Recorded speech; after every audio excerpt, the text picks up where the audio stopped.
안녕하세요. 시대의 양심 마성의 중독성 대체 불가 정봉주의 정치쇼 정봉주입니다.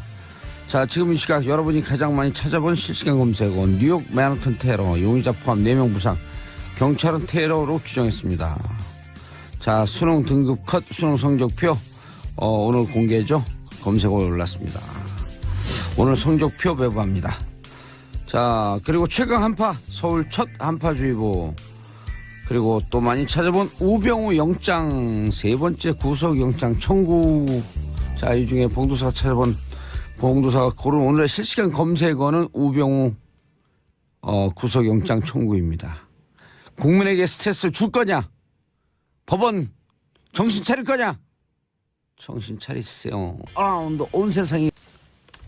정봉주의 정치쇼 일부 뉴스 브리핑. 자, 하호영 한겨레 기자 자리하셨습니다. 안녕하세요. 한겨레 21 하호영 기자입니다. 예. 이걸 뭘 하겠다고 저한테 이렇게 좀 줬어야 되는데. 여기 좋구나. 네. 예. 첫 번째 뉴스가 뭐예요, 근데? 다스 얘기부터 한번 할까요? 예. 예. MB는 예. 법정에 설 수 있을까라는 질문을 던지면서 한번 시작해 보겠습니다. 왜 그런 질문을 던져요? 지금 다스와 관련된 의혹들이 제기된 지 벌써 예. 몇 년입니까? 예. 겨우 검찰에서 수사를 본격적으로 시작하겠다라는 이야기들이 이제 흘러나오기 시작했습니다. 본격적으로 수사 시작 안 했어요. 죄송합니다. 수사 시작 예. 아직 안 했습니다. 예. 야. 다스 비자금 의혹과 관련돼서요. 이명박 전 대통령하고 정호영 전 BBK 특별검사 고발 사건을 현재 검찰이 수사 중이긴 한데요. 이 내용을 인지수사부서에 사건을 재배당해서 본격 수사를 할 방침이라는 겁니다. 지금까지는 뭘 본격 수사에 이제 이제 본격 수사한다는 거예요. 지금 MB에 다스 얘기가 나온 지가 언제인데 주진우 기자가 이거 쓴 지가 언제인데요 지금. 그렇죠. 2달 아니에요 2달. 무슨 본격 수사야. 본격 수사를 지금이라도 해야죠. 지금이라도. 무슨 본격 수사에 마지못해 수사지. 그런가요? 아, 마지못해 수사하지만 그래도 열심히 좀 하라고. 이거 한겨레 기사예요? 본격 수사한다고? 지금이라도 다행이죠. 본격 그렇죠. 수사하면. 예, 지금이라도 다행입니다. 예. 몇 가지 쟁점이 좀 있어요. 쟁점. 예. 쟁점 정리. 네, BBK 특검법의 수사 범위에 다스 비자금이 포함되어 있는지 여부. 그러니까 당시에 이건 당연히 이제 포함됐다라는 거고요. 그리고 포함됐어요? 가장 핵심적인 것인데 다스의 운영권자 누구냐. 예. 이 얘기는 워낙 많이 들으셨겠죠. 법률적 소유가 아니라 실질적 운영이 문제고 예. 따라서 다퉈볼 만하다, 수사해볼 만하다라고 판단을 하고 있고요. 아, 검찰에서요? 네. 어허. 그럼 도곡동 땅의 실소유자도 나오는 거 아니에요? 거기까지 추적을 해봐야겠죠. 예. 그런데 사실상 시간이 얼마 남지 않았습니다. 예. 그래서 공소시효를 좀 따져보니까 대통령 재임 기간 5년 동안 정지된 공소시효 감안해 보면 그래도 얼마 남지 않았다는 겁니다. 얼마 남지 않은 게 얼마예요? 내년 2월 21일이요. 예, 그렇게 얘기해 주세요. 얼마 남지 않았다. 다 알고 있거든요, 그거. 그런가요? 예, 혼자만 아는 척하고 안 하지 말고 내년 2월 21일. 왜냐하면 네. 2007년 네. 정원 특검이 2월 21일 날 그렇죠. 다스에 대해서 공소권 없음 해갖고 발표했나요? 뭐라고 발표했나요? 네, 저도 그렇게 기억합니다. 예, 다스 실소유자 이명박 아니다. 그다음 BBK 아무 문제 없다. 네, 면죄부를 준 거죠. 면접으로 줬죠. 예. 꼬리곰탕 맛있다. 꼬리곰탕 내가 지금 사줄게요. 정호영 변호사님, 꼬리곰탕 제가 한 100개 사줄게요. 진실을 얘기하세요. 하나 먹고 거짓을 얘기했으면 100개 드시고 진실 얘기하세요. 헌꼬리곰탕 뱉고 새꼬리곰탕 줄게. 제가 왜 검찰 이야기부터 SBS 했냐면요. 방송국 훌륭한 방송국이에요. 이런 방송 막 하고. 훌륭합니다. 예. 정말 훌륭해요. 제가 예, 순간순간 긴장합니다. 그렇죠. 예. 저 PD 훌륭한 정한성 PD, 김서연 PD, 정인선 작가 뭐 다 훌륭한 분이에요. 예. 제가 긴장할 정도니까요. 예. 옆에서. 예. 제가 왜 검찰 이야기를 좀 주연 드렸냐면요. 작가, 본뼈 작가 다 훌륭한 분이에요. 이 수상의 영광을 모두에게 돌립니다. 이번 주 시사인보도 얘기를 좀 예. 하려고 합니다. 예, 주간지 시사인보도 얘기를 하려고 하는데요. MB 실제 실소유주가 맞다라는 보도입니다. 이상은 회장의 운전기사를 인터뷰했어요. 이상은은 이명박 전 대통령의 형이죠. 친형이죠. 예. 그리고 다스의 명목상 소유자. 이명박 대통령이 다스와 얼마나 가까웠는지를 아주 디테일하게 증언을 하고 있는데요. 야, 그 기사가 그만뒀어요 이제 이상은 기사가. 그렇죠. 2015년 1월 31일까지. 아하, 그만두면 증언한다니까요. 그렇죠. 강모 예. 씨도 증언해야죠. 그 이 전 대통령이 경주에 자주 왔느냐라는 질문에 대해서는 이상득 형님이 국회의원 선거 나갈 때도 자주 오고 그리고 경주에 왔을 때는 다스에는 방문을 했고요. 2번 간 것은 확실하다라고 이야기를 했고요. 그리고 다스에 갈 때는 당시 사장이었던 김성우 씨가 직접 운전해서 들어갔다고 하는 증언도 했습니다. 아, 대통령 시절에 왔다는 거예요? 아닙니다. 대통령 언제까지 왔냐라고 물어보니까 예. 서울시장 되기 전까지 왔다고 이야기를 하고요. 예. 경주에 오면 당연히 다스에 관한 보고를 받았고 당시에만 해도 그 사장과 전무가 서울에 가서 자주 보고한 것으로 알고 있다라고 이야기를 합니다. 서울시장 되기 전까지요? 예. 그리고 예. 온 것은 서울시장 되기 전까지인데 다스에 관한 보고는 대통령 되고 나서도 받은 것으로 알고 있다라고. 2011년 다스 140억 받을 때 그 전에 계속 2010년도에 회의를 했다는 거 아닙니까? 그리고 빨리빨리 진행되지 않으면 막 불같이 화를 냈고 라고 주준우 기자가 썼죠. 맞습니다. 그리고 좀 주목할 만한 것은요. 예. 그 다스가 이전 대통령의 소유라고 확신하게 된 계기에 대해서 이야기를 하는데요. 입사한 지 3개월 만에 알았고 그리고 2008년까지 다스는 100% 수기장부로 쓰여졌다라고 이야기를 합니다. 수기장부라고 하는 것은 전선하지 않았다. 그렇죠. 기록 남기지 않았다. 예. 그리고 이상은 회장이 당시 김성우 사장에게 요즘도 동생이 돈 가져가냐라고 묻기도 했다라고 윤 전사가 증언을 하고 있습니다. 어허. 예. 놀라운 얘기가 계속 쏟아지는데요. 예. 실소유주와 관련된 증언들이 계속 나오고 있는데요. 예. JTBC 얘기도 좀 더 해야 할 것 같아요. 예. 오늘 다스 얘기로 쫙 가네요, 그냥. 그럴까요? 2부 3부에 다스 얘기 없나 보죠?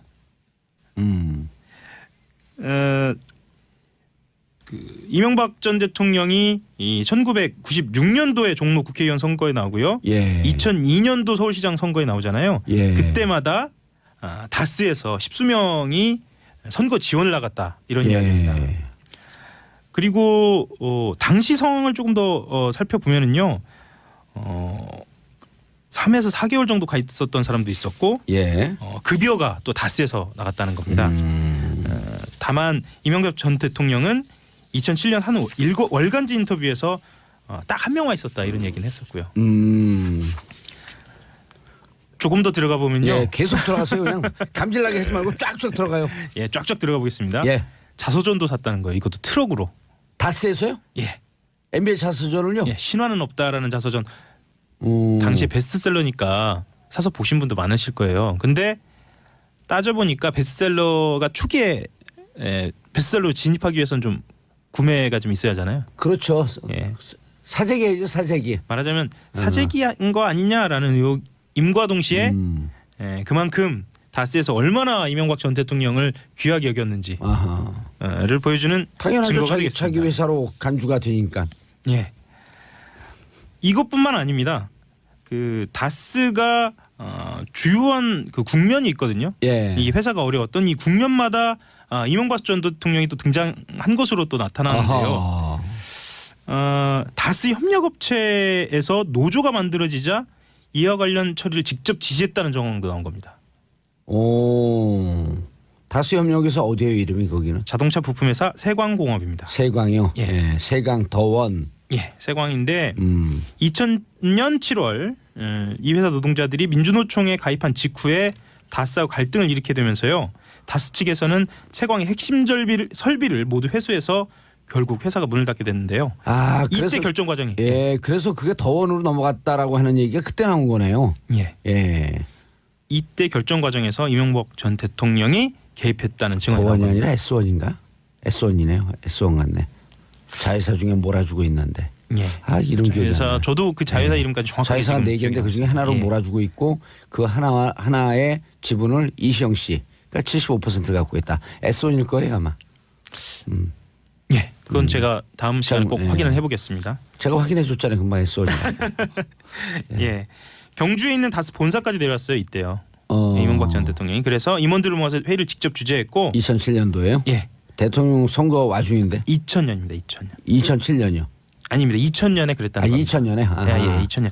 아까 시사인에서 보도한 그 운전기사의 증언하고 이 부분도 일치해요. 그러네요. 예. 서울시장 되기 서울시장 전까지. 되기 전까지는 왔었고 네. 서울시장 되고 난 다음에 대통령 되고 난 다음에는 계속 보고를 받았다. 네.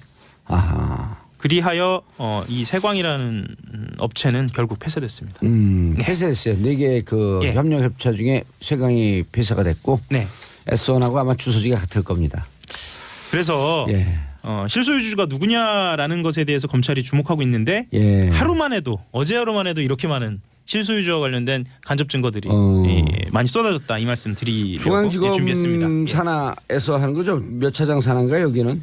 아직 그 재배정 예, 재배당 할 수 재배당 있다. 되지는 않고요. 만약에 재배당을 하면 특수부에서 재배당을 받을 것으로 예. 그렇게 보입니다. 근데 문제는 그때 당시에 BBK 수사했던 특수부 팀들 예, 그 팀들이 지금 다 검찰 내에 요직에 있어요. 요직에 있죠. 예. 그분들 속거래를 각오하지 않으면 안 되고요. 그리고 중앙지검 윤석열 지검장님 그리고 중앙지검 검사 1차장, 2차장, 3차장 한동훈 차장님이죠. 차장님들 기자들이 이렇게 달리는데 못들 하고 계세요? 수사하기 싫은 건가요? 못 하고 있는 건가요? 안 하고 있는 건가요? 기자들은 날라다녀. 하호영, 주진우 날라다녀요. 그런데 뭐 하고 있지 검찰은? 낮은 포복이에요? 물밑에서 열심히 하고 있는 것으로 좀 얘기를 저도 말씀을 드리고 싶은데 예. 요즘은 좀 그런 것 같지는 않네요. 요즘 물 밑에서 열심히 하다가 이제 물 위에서 열심히 하네요. 열심히 해야죠. 기자들이 이렇게 열심히 기사 쓰는데 온 국민이 궁금하잖아요. 다스에 대해서. 검찰 같은 경우는 일단 깃발을 들면 또 움직이거든요. 예. 빨리 깃발을 좀 들어야 할 것 같습니다. 깃발 드세요. 예. 안 그러게 되면 다스 수사하지 않는 뒤에 정봉주 있다. 기승전 정봉주. 예. 예. 알겠습니다. 다음 뉴스. 뭐라고 밖에서 궁시렁궁시렁 그런 거는데 뭔지 잘 모르겠어요. 최경환. SBS 단독 보도 예. 하나 소개를 드리려고 하는데요. 최경환 의원이 국정원에 청와대 상납금을 늘려달라고 직접적으로 요구한 정황이 예. 포착이 됐는데요. 이것도 검찰발입니다. 예. 남재준 전 원장 때 얘긴데요. 매달 5천만 원이던 청와대 특수활동비 상납금이 예. 이병기 전 원장이 취임한 뒤에 1억 원으로 2배 늘었거든요. 예. 이때 최경환 의원의 요구가 있었다는 거예요. 청와대 상납금을 늘려줘라. 네. 그럼 다 알고 있었다는 얘기인데요. 다 알고 있었다는 얘기죠. 근데 본인 청와대 늘려주면 아하 추정이 되네. 본인이 한번 1억 받았 거로 검찰이 지금 기소했잖아요. 예. 청와대 올려주면 덩달아 자신의 것도 올라갈 수 있으니. 양수겸장인가요? 청와대는 광팔고. 예. 최경환 의원님 이 1억 청와대 준 돈 누구 돈인지 아세요? 제 돈입니다. 제 돈. 제 돈이기도 합니다. 제 돈. 하호영 돈도 되죠. 예. 여기 듣고 계신 분들 정한성 돈입니다. 의원, 듣고 계신 모든 청취자분들의 돈입니다. 보는 라디오 보고 계신 시청자분들의 것도 됩니다. LA, 멕시코, 아르헨티나, 호주, 캐나다 모든 전 세계 살고 있는 분들 그분들의 가족이 낸 돈으로 당신이 받았어요. 최경환 씨 정신 차리세요. 감옥 가고 싶어요? 자, 그래서 구속영장 청구했고요. 예. 어떻게 될 거라 보세요? 불체포 특권을 갖고 있는 현역 의원이죠. 그래서 예. 영장 심사가 열리려면 체포 동의안이 국회에서 통과돼야 합니다. 예. 이건 홍준표 대표가 또 어떻게 판단하냐고도 좀 관련이 돼 있을 것 같아요. 그렇죠. 예. 이거 체포한 그리고 지금 임시국회가 열렸기 때문에 네. 최경환 소식은 잠시 후에 언니 뉴스에서도 달아요. 그렇죠. 또 언니들이 최경환 싫어해요. 그런가요? 그러면 왜 그러냐 우리 돈 다 훔쳐갔으니까. 그것도 서로 우리 보이니까. 돈이죠. 그렇죠. 그러면. 예. 자 다음 뉴스. 다음 뉴스 트럼프 한번 갈까요? 트럼프 한번 할까요? 예. 트럼프의 일상이 공개됐어요. 하하 성추행 추문. 성추행 주문부터 할까요? 예. 성추행 주문부터 말씀을 좀 드리면은요. 시간이 별로 없어요. 시간이 없군요. 예. 성폭력 피해 고발 운동인 미투의 파장이 도널드 트럼프 미국 대통령까지 왔는데요. 그 지난해 미 대선 기간입니다. 트럼프 예. 대통령으로부터 과거 성추행을 당했다고 주장했던 여성들이 현지 시각으로 11일에 기자회견을 통해 가지고 성추행 관련 의혹을 거듭 제기하고 의회에 조사를 공식 요구했습니다. 그럼 뭐 이게 러시아 스캔들 말고 이제 또 성 스캔들로 해갖고 탄핵해야 돼요. 탄핵 잘 모르겠으면 우리 대한민국 헌법재판소 탄핵 심판 한 내용 가져가면 되죠. 악재가 겹치고 또 겹치고 이런 상황이죠. 그래서 예루살렘 터뜨렸나 보죠. 이건 미리 알고? 여러 가지 이유가 있을 겁니다. 예. 극적으로 또 북한하고 대화하겠네. 네. 예. 알겠습니다. 하영 기자님 오늘 다스 좋았어요. 얘기할 게 한 타스가 넘었었는데. 아이 감사합니다. 예. 인사하시고요. 한겨레 21 하호영 기자였습니다. 예. 저희는 언니 뉴스에서 한 다스의 소식을 갖고 또 돌아오겠습니다. 진짜 정치쇼 몇 부죠? 2부 시작했습니다. 여봐요. 모르잖아요. 2부 시작했습니다. 2부 순서 들어가겠습니다. 저 비웃은 거 아니었죠? 아닙니다. 소개도 안 했는데 어떻게 비웃습니까? 아 그래요? 비웃으면 그냥 얼른 문 열고 나가시라 그랬더니 자 언니 뉴스 추우신데 어떻게 오셨어요? 안녕하세요. 낚였어요. 소개하기 전에 들어오지 말라 그랬죠. 자 최민희 의원님 방금 남자 목소리가 나왔어요. 안녕하세요. 최민희 의원님 자리하셨습니다. 안녕하세요. 네. 감기 걸렸어요? 그러니까 목소리가 섹시해졌어요. 감기 걸렸고? 네. 오 혼자만의 생각?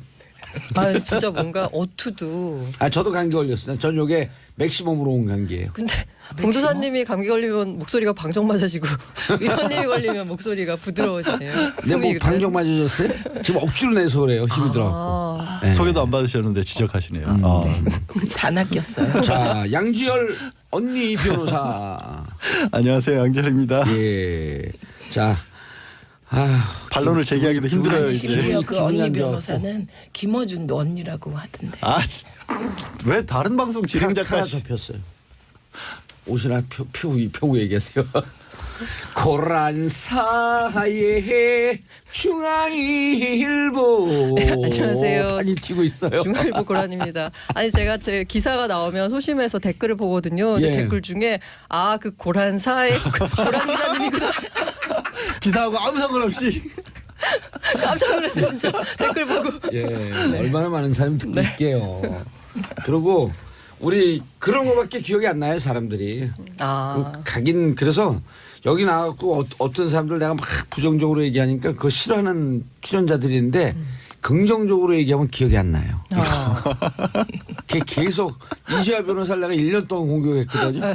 그랬더니 새벽 2시에 이지아 변호사 부산에 있는 친구가 술 먹고 전화했더니 막 욕하더니 뚝 끊어요. 나 이지아 친구인데 그랬더니 걔 엑색색색으로 뚝 끊어요. 근데 그래서 이지아 변호사한테 물어봤어요. 누구냐 그랬더니 30년 전에 만나고 못 만난 친구. 친구를 찾아주셨네요. 잠시만 예. 이상가족 상봉을. 자, 첫 번째 뉴스 누구예요? 순서가? 제가 아, 진행하겠습니다. 예, 최민희 의원님, 최경환 의원 태포동의안이래. 체포동의안. 공이 국회로 넘어왔다. 그럼 국회에서 축구하는 거예요 이제? 공이 넘어왔다. 네, 이제 국회에 체포 동의안이 넘어오면요. 아유 가련해 죽겠어. 아유 본회의 가련사의 최민희야. 본회의에 보고된 때부터 24시간 이후 예. 72시간 그냥 이내에 퇴근하고 쉬세요 오늘. 그럴 수는 없죠.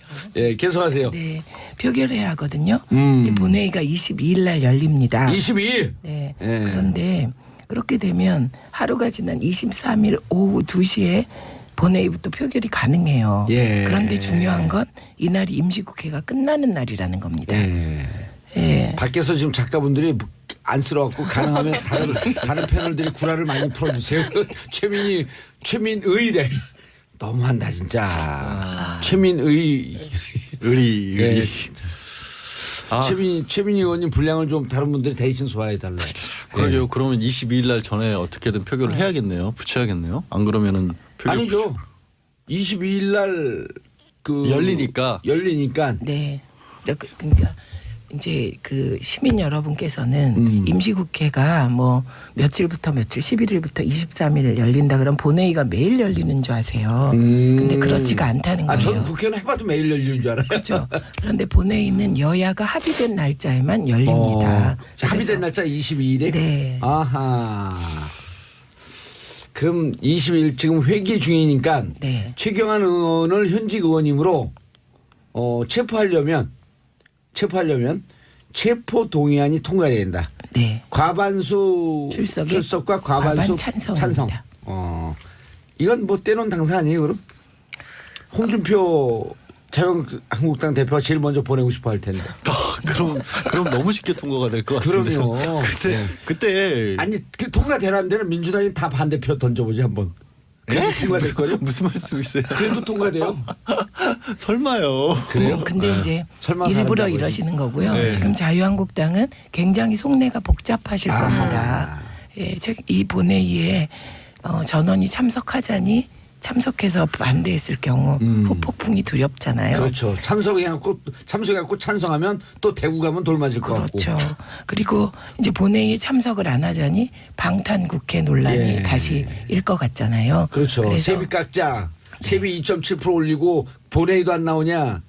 그럼 다른 사람들 잘 몰라도 우리가 계속 얘기할 건데. 그렇죠. 무노동 무임금을 주장해야죠. 아니 네. 그래서 저는 이 뉴스를 보면서 드는 생각이 네. 이 국회의원들한테 면책 특권을 준 게 예. 불체포 특권인가요? 뭐 이걸 네. 준 게 그 군사 독재 시절에 뭔가 국회 안에서만이라도 뭔가 발언을 제대로 해라라는 의미에서 준 거잖아요. 근데 지금 보면 이 면책 특권이나 불체포 특권이 뭔가 국회의원들이 불법을 저지른 국회의원들이 빠져나가는 수단처럼 이용하는 듯한 느낌을 받아요. 그런 이제 받은 지적도 게 많이 아니라 그 하시죠. 40년 전부터 받았어요. 그래서 네. 국회도 그렇고 검찰도 그렇고 경찰도 그렇고 안기부도 그렇고 단점이 있어요. 우리나라 개혁의 단점은. 개혁 당사자가 개혁을 네. 추진해야 된다는 거예요. 네. 또 아무도 안 해요. 예를 들어 우리 정봉주 정치적 개혁하자. 그럼 우리가 개혁하는 게 아니라 청취자분들이 개혁에 칼을 드는 거거든요. 네, 예. 근데 국회 이런 데만 안 그래. 자기들이 해야 되는 거야. 그래서 저는 이번 기회에 이 국회의원의 면책 특권에 대해서 다시 한번 생각해보는 계기를 마련했으면 어떨까 국회의원들이 싶은데. 항상 국회 바꾸겠다고 하면서 꺼내드는 다시 여러 한번 가지 카드 중에 생각해보는 하나가 계기를 만들어 그거예요. 없애버리면 되죠. 어차피 안 돼요. 어차피 안 근데 돼요. 의미도 있긴 해요. 네. 여전히 그러니까 자칫 잘못하면 검찰이나 이런 경찰에서 힘이 너무 세졌을 네. 경우에 국회가 위축될 수는 있거든요. 항상 네. 분사 정권만이 아니더라도 잘못될 수도 있기 때문에 사정기관에 네, 사정기관에 의해서 그러니까 정부의 견제를 받지 않는 부분은 네. 남겨둬야 되긴 하는데 목소리 남자 목소리도 좀 이렇게 똑똑할까? 목소리 지난번 근데 예산안 통과될 때랑 모양이 비슷해지지 않을까요? 어차피 국민의당도 네, 예. 적폐청산에는 기본적으로 원칙적으로 동의하고 있잖아요. 아 그럼 최경환 의원이 적폐화된 거예요? 지금 수사에서는 그런 느닷없이 낚였어. 아니 어제 새롭게 나온 뉴스가 최경환 의원이 돈을 1억 원을 받은 거가 문제가 아니라 5천만 원 주던 걸 1억으로 올렸다. 1억으로 올렸고 박 전 대통령이 돈을 받아야 된다는 것도 최경환 의원이 나서서 받게 해줬다는 거 아니에요? 챙겨줬다는 그게 거 아니에요? 어제 보도 나온 건 사람이 몰라요. 오늘 일부에서 하영 기자가 얘기했어요. 어제 SBS 단독이었습니다. SBS 단독이라는 것도 밝혔어요. 네 죄송합니다. 왜 뭔가 얘기를 해놓고 이렇게 잘못한 것처럼 사과를 하고 있죠 제가? 그런데요. 면책 특권이나 불체포 특권이 네. 필요할 때도 있는 게 BBK 사건 같은 거. 아, 예. 그러니까 필요할 때도 있지만 뭔가 지금과 같이 이렇게 뭐 긍정적인 측면이 있고 부정적인 측면이 있으면 이걸 어떻게 좀 잘 조율을 해가지고 아니요. 근데 이거 면책 특권 있어도 네. 이렇게 그 체포동의안 넘어왔을 때 국회의원들이 클리어하게 아주 깔끔하게 참석해갖고 찬성표 던지면 되는 거예요. 결국 법이 문제가 아니라 운영의 문제다라는 맞아요. 얘기인 거예요. 최근에는 그 체포 동의안 가지고 방탄도 국회라고 할 정도까지 잘 운영을 못해요. 못했어요. 국회의원들도 돌맞기 때문에 너무나 안 돼, 그 이제. 표가 드러나기 때문에 네. 그리고 그렇게 한 게 예전에는 정말 그 매체의 발전이 굉장히 중요하다고 하는 게 예전에는 그러거나 말거나 그 신문에 방탄 국회하고 막 신문 기자분들이 막 그 사설로 뭐 비판하고 이런 정도에 끝났는데 이제는 중계 방송이 돼 버리잖아요. 방탄 국회하면 그렇죠. 또 모든 사람들이 거기 그 표결한 거 사진 찍었고 SNS 다 돌리니까 5천만이 기자예요. 이게요. 이거 해결할 길이 있어요. 이게 비공개 투표예요. 아 맞아요. 이거 비공개 투표. 이거 비공개예요? 투표하면 된다. 그렇죠. 지금 뭐 이렇게 국회 보면 인사관에 이렇게- 아니 인사에 관해서는 네. 비공개예요. 예. 그런데 그래서 대법원장 무슨 임명 네. 임명 동의안 이런 등등 다 비공개예요. 그런데 비공개인데 우리 국민은 비공개 권한을 위임한 적이 없어요. 그건 국회 오늘 프로그램 방청객이 반응이 좋으시네. 네. 아주 괜찮은 방법 같은데요. 그래서 이거 공개해버리면 돼요. 네. 모든 표결은 공개거든요. 근데 인사와 관련된. 근데 이건 인사가 아니라 사실은 어찌 보면 불체포 특권의 남용이거든. 그렇죠. 아니, 공개하자 이름을 하자. 예. 저기 지난번에 자유한국당 홍준표 대표도 어쨌든 최경환 서청원 의원에 대해서 인위적으로 청산을 안 하더라도 예. 자연 소멸할 것이라고 본인의 63세 생일날 밝히셨잖아요. 본인의 63세 생일날. 예. 관훈 토론이 그날 열렸거든요. 그래서 63세 생일이라 그러지 뭐. 아, 이제. 생일이네. 예. 그렇게 그런데도 밝혔거든요. 방탄특검법도 하셨잖아요. 아 그런 거. 그래요, 맞아. 이중적이에요. 이중대예요. 아니 그런데 저는 BBK 때 국회에서 주장했으면 감옥 안 갔어요. 근데 왜 그랬어요? 저는 이 기자회견 어디 가서 한지 아세요? 검찰청. 당신들 앞마당 가서 싸우마. 그래서 바로 약간 그러니까 괘씸죄까지 찍힌 거. 아니, 그러니까 최재경 그때 그 중수부장이 가급적 국회 가서 기자회견 하시죠. 여기는 우리 땅이니까. 멋있어요. 예. 국회에서 가결돼도 영장실질심사는 받게 되는 거죠, 변호사님? 이거는 왜냐하면 이게 개인으로서 국민의 한 사람으로서 받는 권리이기 때문에 아. 판사 앞에서 직접적으로 내가 구속이 될지 말지를 소명할 수 있는 절차지 않습니까? 예. 국회에서 절차하고 상관없이 받는 거죠. 근데 영장실질심사 받으면 예. 세 가지 이유 아니에요. 도주 우려, 증거인멸, 주거 예. 도주, 증거인멸, 사안의 중대성. 네. 그런데 이미 몇 번 안 나오려고 그랬기 때문에 도주 우려가 있잖아요. 근데 도주 우려를 실질적으로 따지는 게 네. 사실은 사안의 중대성을 가지고 따지거든요. 그러니까 주거 부정이라는 게 하나 더 들어가는데 국회의원이 주거 부정일 리는 없으시잖아요. 그리고 증거인멸 같은 경우도 사실은 여태까지 그 이미 국정원 자료가 다 나와 있기 때문에 검찰로서 이거를 사유로 들기는 어려울 거예요. 근데 결국 사안의 중대성인데 이게 다른 것도 아니라 전직 대통령이 지금 구속돼 있는 사안과 직결돼 있는 거잖아요. 더군다나 그렇죠. 이제 새롭게 나온 혐의고 예. 기존의 미르나 K 같이 제3자 뇌물죄도 아니고 대통령이 직접 돈을 받아 직접 뇌물수수죄에 그에다가 이 당사자는 분이 구속이 지금 되어 있고. 교사를 한 것처럼 될 수 있거든요. 지금 부추겼다는 거 아니에요? 검찰이 봤었을 때는. 그러면 SBS 단독. 예, 뭐 SBS와 JTBC 두 군데가 다 단독이라고 어제 주장을 해서 어느 쪽 단독인지 잘 모르겠어요. 단독. 단독이 아니라 단독. 하여튼 그런 상황이기 때문에 두독 국회에서 같은데. 통과시키면 구속 가능성은 굉장히 높습니다. 굉장히 높아지는 거예요? 예, 굉장히 높아집니다. 날도 추운데. 예, 저도 구속에 한 표. 지금 뭔가 내기하는 거예요. 아니요? 지금 왜 내기 안 하면 이상한 뜬금없이 그러니까 뜬금없이 저도 어느 쪽으로 고란사는 표를 어떻게 던져야 해? 되나. 고란사는 어떻게 해? 저는 가중 추수주의로 다중 추수주의. 저는 대세 추수주의. 자, 9684님, 최민희 의원님 목감기가 심하신가 봐요. 웬만하면 꾹 참고 대답하지 마세요. 건강이 우선이에요. 제가 너무 마음이 아파요. 빨리 쾌유하세요. 9684님은 최민희 의원님 남편 전화번호 아닌가? 근데 굉장히 걱정을 하시면서 사실상 퇴출을 시켜버리신 것 같아요. 그러세요? 예. 오, 저 웬만하면 꾹 참고 대답하지 마세요. 문 열고 나가세요. 그러니까 저 꾹 참고라는 표현을 유의하셔야 돼요. 꼭 참고. 예, 알겠습니다. 아니 그러니까 최민희 의원님이 평상시에 얼마나 꾹 참지 않고 다 대답했다 이거야. 자, 다음 이슈 양재 네. 변호사님, 장시호가 눈물을 흘렸다. 사실 장시호 씨 같은 경우에는 지난주에 생각 예외에 법정 구속이 됐지 않습니까? 검찰이 너무 싸게 구형을 했어요. 사실 3년쯤 했으면 그러니까요. 2년에 3년 갖고 나왔어요. 그러니까 이렇게 경험이 있으신 분들은 막 나오는데. 너 1년 6개월이 뭐에 봐달라 이렇게 법원이 당신들 지금 장난쳐? 예. 그래서 이제 구속이 돼서 원래 이 재판에 지난주인가 26일인가 예정이 돼 있었어요. 증인 신문이. 그런데 이제 그때 당시 기억하시면 정유라 씨가 갑작스럽게 강도 사건을 당해가지고 나도 이런 일을 겪을지 모르기 때문에 한 번만 미뤄달라. 대신 다음 재판은 꼭 나가겠다고 약속했는데 사실은 정유라 씨 때문에 미뤘던 게 아니라 본인이 어떻게 보면 바깥에 있는 약간 자유의 몸이 확보가 된 다음에 나오고 싶었던 것 같아요. 자기 재판 끝나고 난 뒤에.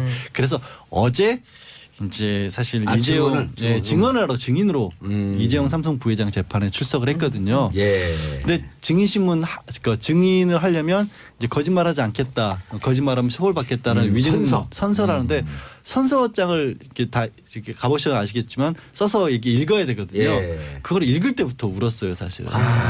이제 아직 온갖. 심리적으로 안정이 안 돼 있는 상황인 거죠. 두 번째 구속된 거 아니에요? 네, 두 번째 법정 구속이라서 또 좀 많이 다르죠, 느낌이. 네, 그게 더 힘들고. 지난 네. 금요일이었나요?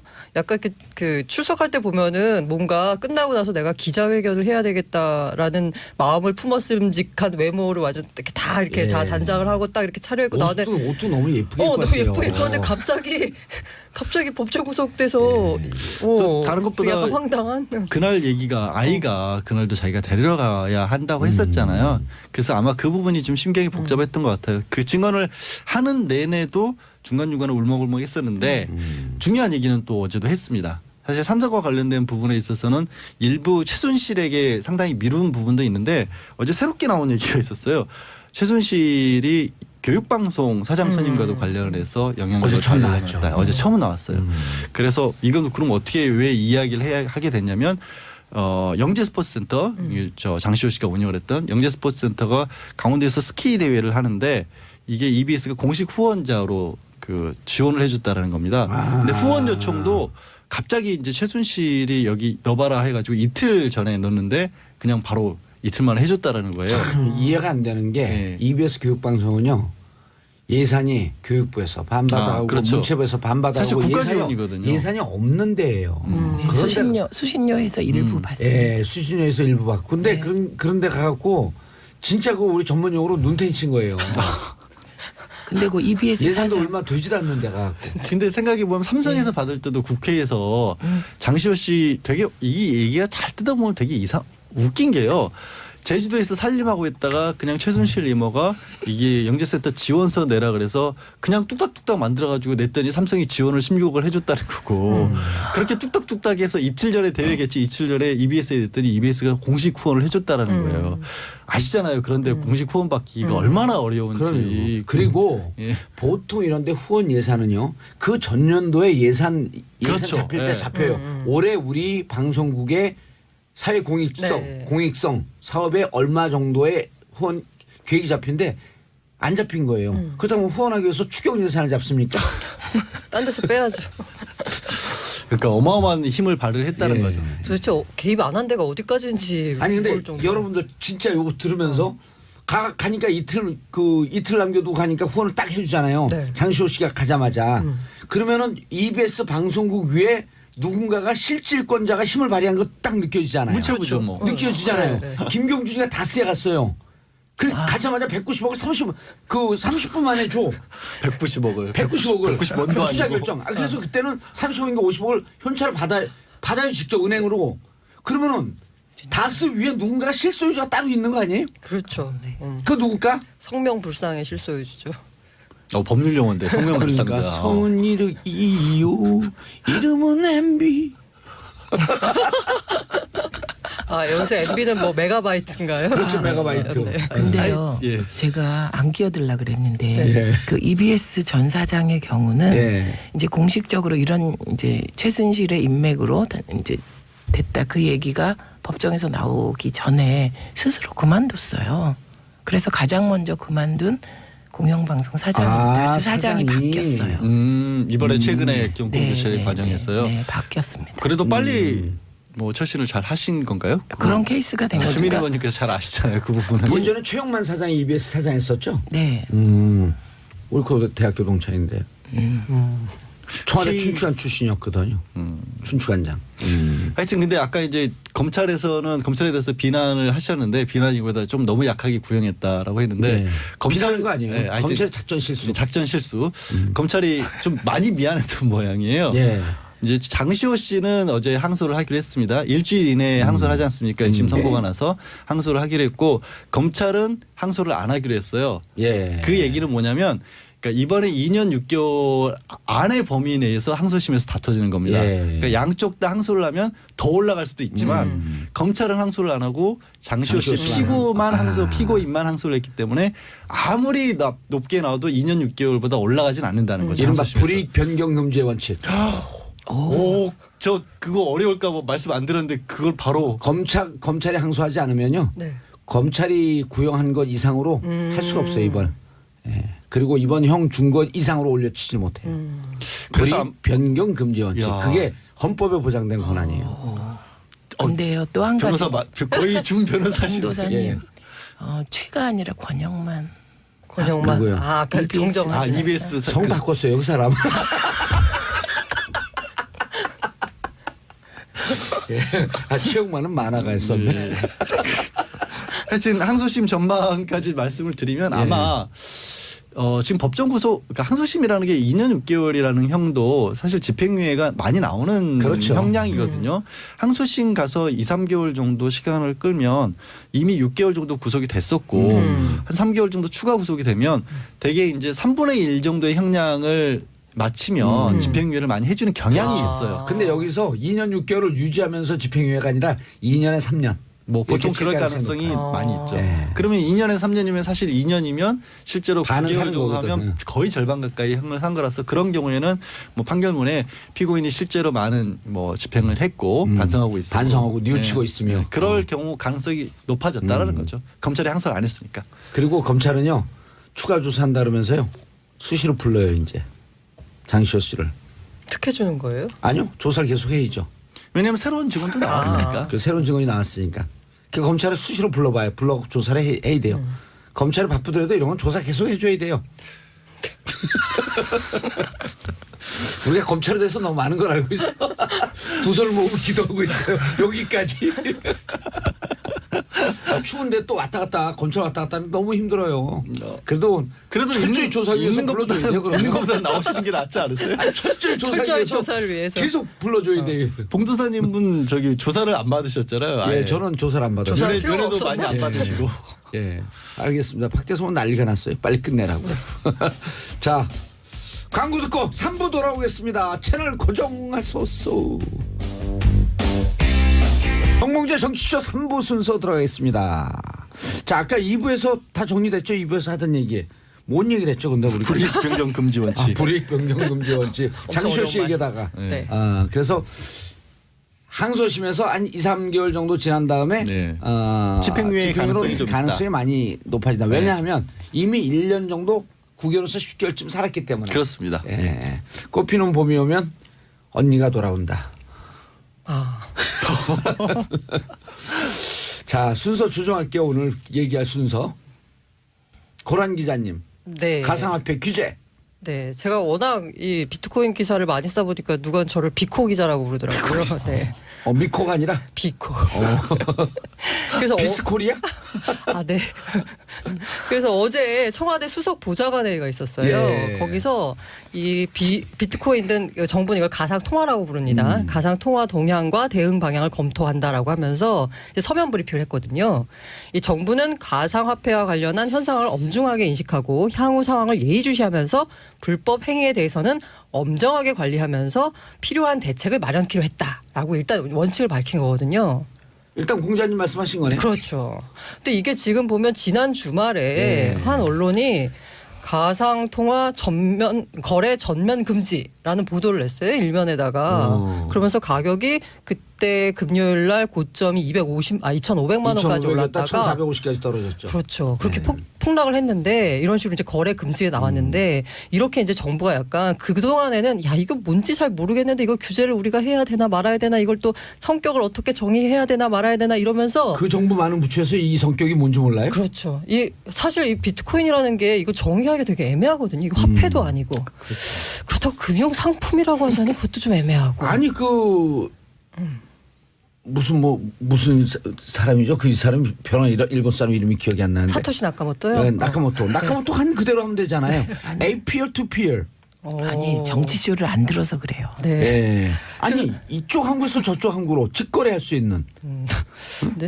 뭐 아무튼 그 이제 정부에서는 입장을 이렇게 정하기가 되게 애매해서 사실 이걸 어디서 관할해야 되는지 주무 부처도 없었던 상황이었고 그래서 일단은 가상 통화 대책 대응 TF가 구성이 됐는데 여기 주무 부처가 금융위원회였어요. 왜냐하면 예. 이게 이제 일단 이름이 가상 통화, 가상 화폐 이러니까 뭔가 화폐 통화 이러니까 뭔가 금융이 관련돼야 된다라고 생각해서 금융위원회가 관할을 하다가 이낙연 국무총리가 지난달 말에 가상 통화가 이제 투기화되고 있는 현실이 벌어지고 있습니다. 청년들 학생들이 빠른 시간에 돈을 벌려고 가상 통화에 달려든다든가 마약 거래 같은 범죄나 다단계 같은 사기 범죄에 이용되는 경우도 있다고 합니다. 이대로 두면 심각한 왜곡 현상이나 병리 현상이 벌어질 것 같은 느낌이 듭니다라고 말씀하셨거든요. 예. 그다음부터 정부가 엄청 빨리 움직이기 시작하더니 가이드라인을 줬네요. 그렇죠. 이낙연 총리가. 그런 셈인 것 같은데요. 그러면서 주무부처가 지난주 월요일에 이게 원래 금융위원회였다고 했잖아요. 이게 법무부로 바뀌었습니다. 근데 이게 무슨 의미가 있냐면 이 금융위원회는 금융산업, 금융혁신 이런 육성의 측면도 있고 그다음에 금융회사를 규제하는 제재하는 측면 양쪽을 다 가지고 있거든요. 그래서 이거를 제재 그 가격에 규제하자니 쪽 혁신이 조금 약간 걸리고 혁신을 장려하자니 자꾸 투기판이 되는 것 같고 그래서 이러지도 저러지도 못한 입장을 하면서 외국 사례를 보면서 연구하고 있다라는 수준의 입장이었는데 법무부로 넘어가면서 법무부는 산업 육성 이게 필요 없거든요. 그렇죠. 규제죠. 무조건 처벌. 규제, 처벌 이거죠. 그러니까 무조건 한다기보다 법무부가 할 수 있는 영역이 네. 그렇잖아요. 사실은 그렇죠. 거기서 일어나는 부작용들에 아무래도 집중을 하는 게 법무부의 일이 네, 본연의 맞아요. 업무니까. 아니 이거는요 간단히 가이드라인 주면 돼요 우리가. 2015년에 독일에서 결제 수단을 인정을 했거든요. 2015년에. 그런가요? 예. 지금 그거는 결제 잘 수단으로 모르겠는데요. 인정까지 공식 됐나요? 지급결제 수단으로 공식 인정한 건 지급결제 일본밖에 수단은 없습니다. 일본 네. 올 4월. 네, 예, 스위스도 인정했어요. 아 그게 아마 공식 지급결제 수단은 아닐 거예요. 예. 그냥 그거 서비스하는 업체를 영업을 허용하는 거지. 아 그랬어요. 예, 그러면은 자 그 독일이 어떻게 했는지. 스위스가 어떻게 했는지, 일본이 어떻게 했는지, 어제 시카고 선물시장과 뉴욕 선물시장에 왜 올라갔는지, 미국은 어떻게 하는지. 아니 미국 좋아하는 사람들 아니에요. 미국 하는 대로 하면 되는 거예요. 그래서 문제는 독일이나 일본 같은데 그게 최초로 가능한 이유 중에 하나가 거기는 그 시장 거래가 완전하게 투명하게 이루어지고 있기 때문에 네. 금융에 비자금이라는 것도 없는 데거든요. 그러니까 근데 우리는 지금 문제 중에 하나가 애초에 비자금화? 비트코인이 많이 활성화되게 된 계기 중에 하나도 사실은 이게 실제 규제를 받지 않은 영역에서 대규모로 거래가 이루어질 수 있는 대체 수단이라는 것 때문에 가능하잖아요. 우리 현실에도 맞는 부분이 있거든요, 이게. 근데 우리는 이거를 그냥 해버리면 한때 우리 왜 그 무기명 채권 막 돌았던 것처럼 그런 식으로 돌 수 있다는 우려를 법무부에서 탈 것 같아요. 아무튼 지금 이렇게 또 이낙연 국무총리의 말을 기점으로 해가지고 정부가 제일 우려하는 거는 지금 이게 이 사실 이 가상 통화 비트코인에 예. 투자한다는 건 미래의 가치를 보고 투자하는 거거든요. 그렇죠. 그 이 비트코인 그리고 블록체인 비트코인이 기술. 그렇죠. 비트코인 기반하고 있는 블록체인 기술이 우리 생활을 어떻게 바꿀 것인가라는 그 미래에 대한 투자거든요. 4차 산업혁명에 대한 기대. 그렇죠. 그런데 지금 한국에서 벌어지고 있는 현실은 투기판이 되고 있습니다. 투기판이죠. 투기판이에요. 저는 가장 먼저 사실 비트코인 열풍을 보면서 걱정했던 그러니까 제 수준이 이게 뭐냐면 법이나 이런 거를 공부한 사람들은 아무래도 이런 쪽으로 관심이 갈 수밖에 없는 게 무슨 말씀 드리려면 저도 서초동에 있으면서 제안을 좀 어두운 제안을 받은 적이 있어요. 무슨 제안이냐면 돈 세탁 관련 제안을 받거든요. 특히 이게 불법 도박 사이트 같은 거 운영하는 그런 사람들은 예. 돈을 엄청나게 떼돈을 보는데 이걸 현금화를 못 시키는 거예요. 이 사람들이 돈을 쓸 수 있는 데가 없어요. 국세청에 가서 5천만 원 이상만 금융거래 대원에 다 추적이 들어가니까 너 어디서 났어 이 돈 이렇게 나오니까 할 수 있는 데가 뭐 차도 대포차밖에 못하고 솔직히 고급 술집 가서밖에 못 쓰는 거예요. 아하. 아무도 추적 안 하는. 그걸 비트코인으로 돌려버리면 어떻게 되겠어요. 비트코인 들어갔다 나오는 순간. 나오는 순간 깨끗해지는 거예요 이게. 그래서 저도 그 걱정부터 들더라고요 사실은. 법무부에서도 아마 그런 걱정 할 거예요. 법무부의 일단 기본 입장은 비트코인 이꼴 유사수신 다단계 사기 폰지 사기입니다. 그렇게 네. 막아야 되는 아니 거예요. 그러니까 지금 양지열 변호사가 얘기한 거하고 또 그 포인트가 또 틀려요. 그렇죠. 그러니까 비트코인이나 이런 빗썸에 거래하고 있는 거래 흔적이 다 남잖아요. 10분마다 이렇게 블록화되기 네. 때문에 블록체인이라고 하는 거거든요. 네, 예, 예. 그럼 그 흔적이 다 남잖아. 네. 거래 흔적만 정부가 알고 있으면 되는 거 아닌가? 아니 근데 그것도 지금 예. 말씀하신 건 비트코인 원래 거래소에서 이루어지는 거고 정부는 그 전에 투자를 하기 위해서 돈이 들어오는 것 그 단계에서 막겠다라는 거죠. 아니, 말씀하신 대로 그 아까 그걸 어떻게 블록체인 막지? 블록에 거래 기록이 다 남거든요. 근데 거래 기록은 남는데 그 거래 기록을 누구로 특정할 수가 없어요. 이 거래를 한 사람이 봉도사인지 아니면 그렇죠. 변호사님인지 모르는 거예요. 그게 블록체인의 그 장점이니까. 예, 그래서 일단 거래가 어떻게 진행되는지 거래를 다 추적할 수는 있어요. 하지만 그 최종 귀착지가 누가 되든지는 알 수가 없거든요. 근데 이걸 알 수 있는 방법이 뭐냐면 거래소에서 현금화하면서는 드러나게 돼 있어요. 그러면 왜냐하면 이게 현금으로 이걸 매매한 다음에 결국은 본인이 거래소에 그 등록된 이름 이외의 통장으로는 송금이 안 돼요. 근데 그게 예. 거기 플러스로 예. 그 조세 회피처 같은데 예. 위령회사 같은 거 만든 다음에 그쪽으로 보낸 다음에 돌리면 그거 찾기가 더 어려워지. 한 번 두 번 아니 돌릴 그건 때마다. 이거 아니어도 그건 못 찾아요 원래. 이거 아니어도. 뭐 아무튼 네. 이런 부정적인 거래 비트코인 쓰여서 규제를 해야 된다. 예. 해야 된다라고 이제 말하는 사람들이 보면 업계에서는 예. 야 그러면은 사실 부정한 수단에 제일 많이 쓰이는 건 현금이다, 현찰이다. 그럼 예. 현찰 거래 다 금지할래?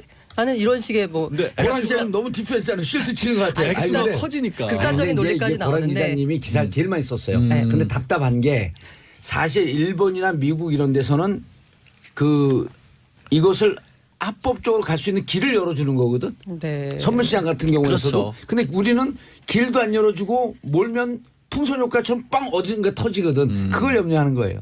일단은 그게 제가 생각하기에는 이 정부가 일단 입장이 있어야 될 것 같아요. 그냥 일본 같은 경우에는 이제 메이저 거래소들 메이저 국가들 가운데 가장 적극적인데요. 이걸 어떻게 해서 한번 우리 그 뭐 10년 잃어버린 10년, 20년 얘기하잖아요. 어떻게 하면 이 국가 경제 자체를 어떻게 개혁하고 발전시킬 수 있을지에 대해서 여기서 블록체인 기술에서 뭔가 기회를 살펴보면서 거래소 인가제를 실시를 했어요. 그래서 그 전 세계적으로 거래소가 인가를 받고 하는 데는 일본밖에 없거든요. 지금 우리는 그냥 그 자기들이 오픈하면 할 수 있는 거 네, 아니에요? 우리는 거래소를? 구청에다 45,000원 내고 통신 판매 사업자 등록만 하면 거래소 설립이 가능합니다. 예. 사실 이게 지금 얘기하다 보면 되게 황당한 게 비트코인이라고 하는 게 사실 그게 화폐라는 거 거래 수단이라는 걸 아예 생략하자는 거잖아요. 가장 본질은. 그러면서 그 실생활에 적용을 하면 굉장히 많은 것들이 되게 편해지는데 우리는 거꾸로 거기에 자꾸 돈이 몰리는 현상이 네. 있어요. 아니 그러니까 어제 제가 ICT 그 전문가 인터뷰를 했는데 그분도 전 세계는 앞으로 뛰고 있는데 우리는 뒤로 간다는 거예요. 그러니까 아니 거꾸로 가는 거예요. 그래서 지금. 아까 다시 제 말을 이어가자면 그래서 일본은 가장 적극적이라고 볼 수 있고요. 예. 그다음에 그 정반대쪽에 있는 곳이 중국이에요. 중국은 1월 초에 그 비트코인 그 그래프를 보면은 사실 지금은 거의 우상향으로 보이는데 1월 달에 약간 급락한 적이 있었거든요. 그때 뭐였냐면 중국 인민은행이 비트코인 거래소 관계자들 불러서 니네 이런 식으로 자꾸 외압 일반출에 너네 거래소 이용하면 좀 재미없어라고 경고했더니 떨어졌었거든요. 그러다가 가격이 다시 올랐어요. 그러다가 9월 초에 중국 인민은행이 발표한 게 뭐냐면 ICO 전면 금지. 일단 비트코인이나 뭐 이런 가상화폐를 이용한 그 자금 조달 행위라고 있거든요. 그걸 금지를 시켜버렸어요. 아예 전면 금지, 못하게 다 막아버렸어요. 왜냐하면 그때 중국에서 펀딩을 했군요. 이 네, 비트코인을 그렇죠. 한다고. 중국에서 오. 그런 엄청 사기 코인들이 엄청 나오면서 굉장히 사회적 문제가 되면서 아예 금지를 시켜버렸거든요. 어허. 그러고 나서 그 시장에 퍼진 게 뭐냐면 저러다가 중국이 아예 거래 금지시키는 거 아니야라고 했는데 실제로 9월 말에 중국이 비트코인 그러니까 거래소를 폐쇄를 시켰습니다. 근데 제가 말하는 폐쇄라고 하는 게 사실 거래소를 아예 거래를 못 하는 게 아니고요. 위화나 환전을 금지시켰습니다. 찾아갈 수가 없게 만들고. 찾아갈 수가 없죠. 그러니까 지금 그 한국도 찾아갈 수 없으니까 그럼 그 사람들 오히려 그거를 해외로 또 보낼 거 아니에요, 그러면. 해외로 보내서 뭐 거래를 할 수 있어서 사실 중국이 9월 말에 그 아예 위화나 환전 금지를 시키면서 중국 자본이 국내에 들어왔다는 소문이 있어요. 확인은 안 되는데 엄청나게 많은 돈이 중국 자본이 들어왔다는 얘기가 있고요. 중국은 비트코인 거래를 못 해요, 그러면 가상화폐 거래. 거래할 수는 있는데 위화나 환전이 안 되기 위화나 때문에 환전. 그 위화나 이 비트코인이라는 이 가상 통화를 실물 화폐로 환전할 수 있는 국가에 뭔가 커넥션이 있는 사람들, 소위 말해서 꾼들만 하는 지금 시장이 근데 돼버렸거든요. 국내 규제가 심해지면 결국은 이 돈 싸들고 해외로 나갈 거 아니에요. 이 하는 사람들. 그래서 제가 다시 말씀드리자면 지금은 뭐냐면 초등학생도 한다 그러거든요. 그리고 사실 이 비트코인이라는 게 1,000원만 있어도 거래가 돼요. 예. 그 용돈 받아서 투자한다 이런 사람들이 많을 정도로. 왠지 하다 안 그런데 하고 이제 있는 사람이 앞으로는 이렇게 이상해질 것 같아. 앞으로 막으면 그 꾼들만 나가서 한다. 그래서 이 업계에서 요구하는 거는 업계에서도 인정해요. 지금이 투기판을 흐르고 너무 거래 그 기반 시스템이 취약해가지고 사고가 날 확률이 높다 해서 예. 거래소에 대한 강력한 규제, 그러니까 투자자 보호 장치를 갖추고 서버 증설을 일정 수준 하고 그다음에 만약에 사고가 터졌을 때 이걸 보상할 수 있는 그런 규제책을 마련하고 이거는 업계에서도 환영하는 바거든요. 그런데 이 정부는 이렇게 되면 거래소를 정부가 일종으로 거래를 허가해주는 느낌을 주잖아요. 그렇기 때문에 정부에서 걱정하는 거는 허가를 하는데 왜 정부에서 걱정하는 건 미국 지금 일본 좋아하면서 이런 투기가 더 많이 벌어질 걸 우려하고 있는 거고 그래서 지금 강력한 규제책 얘기가 지금 나오고 있는 거고요. 비트코인을 개발하겠다는 얘기는 안 해요? 이게 문제예요. 이게 가장 큰 문제가 다른 나라 뭐냐면 비트코인 개발하려고 난리가 났는데. 한국 그 비트코인이라는 이 가상 통화 그러니까 가상화폐. 암호화폐를 예. 보면 세 가지가 있어요. 개발 측면이 있고 채굴 측면이 있고 거래 측면이 있어요. 개발, 예. 채굴. 거래가 있는데 사실 거래가 이 비트코인 개발이나 채굴이나 이 유동성을 공급하는 측면에서 상당히 중요한 한 축이긴 한데 우리나라 시장은 거래에만 치중돼 있어요. 아, 사실은 개발 채굴에도 신경을 써야 되는데 그렇죠. 특히 개발이죠. 개발이죠. 블록체인 기술의 발전. 네, 어제 최종국 금융위원장이 한 얘기가 도대체 비트코인이 창출하는 경제적 가치가 뭐냐? 1도 없다. 그래요? 지금으로서는 네. 그런데 예. 기재부 장관은 또 달라요. 혁신적인 측면도 있다. 이렇게 아니 얘기해요. 그 부분도 약간 오해를 빚은 게 뭐냐면 이 김동연 경제부총리가 기획재정부 장관 어제 말씀하신 게 뭐냐면 그 확대 경제장관 회의가 열린지 기자들이 막 물어보니까 그 비트코인 규제와 관련된 취재 질문에 어떻게 답했냐면 금융이나 거래 측면에서 혁신적인 측면도 없지는 않다라고 답했어요. 근데 지금 뉴스를 보신 분들은 이 부분에만 집중하시는데 그 뒤에 무슨 얘기를 하셨냐면요. 그 앞에 이게 아니라 그 앞에 무슨 얘기를 했냐면 투자자 보호나 투자 과열과 관련해서 일부 규제 필요성이 제기되고 있다. 국내 투기 과열과 해외 동향 추세를 같이 검토하며 예의주시하고 있다. 그러니까 뭐 입장이 다 같은 거예요. 쉽게 말하면. 그러니까 뭔가 혁신 쪽에서 신경을 써야 되겠는데 너무 투기판으로 흐르는 게 우려된다는 거는 다 공유하고 있는 거고요. 그리고 아까 말씀하신 대로 이게 혁신 이거하고 연결되는 거 방향을 맞는데 틀어줘야 되지 않나? 개발 쪽이나 이런 그 혁신은 맞는데 네. 그 사실 보면은 그 부가가치 경제적 가치를 창출할 수 있는 가장 큰 부분은 개발이거든요. 개발이죠. 개발. 네. 그런데 한국에서 진행된 ICO가 지금 한 건인가 두 건밖에 없고요. 그나마도 뭐 별 그 국제적인 규모로 보자면 크지가 예. 않고 그리고 그 ICO 된 코인들이 거래되고 있는 것도 별로 없고요. 질문요. 네. 이더리움을 개발한 그 러시아 출신 예. 지금 폴란드가 헝가리 어디로 그 망명이 망명이 아니고 아버지가 러시아 출신인데 캐나다로 이민 가셨죠. 아, 그랬어요. 근데 그 친구가 만들 때 네, 예. 이더리움 만들 때 19살이거든요. 백서를 낸 게 17세였어요. 예. 근데 이게 지금 개발하는 사람들이 10대, 20대라는 거예요, 대부분이. 네, 예. 그래서 어제 그 ICT 전문가 뭐라 그러냐면 이들이 살아갈 미래에 기성세대 고춧가루 뿌리지 마라.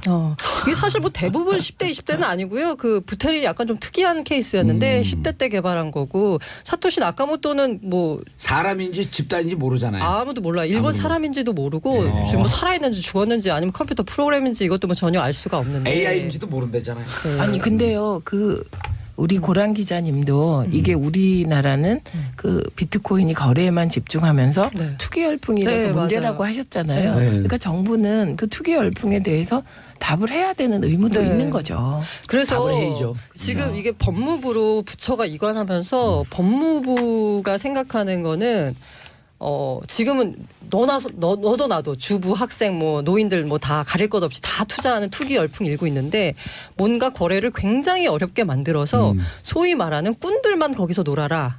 라는 식의 자꾸 꾼꾼한데 지금 상영되고 있는 영화 홍보해 주는 거 아니에요? 감독 홍보?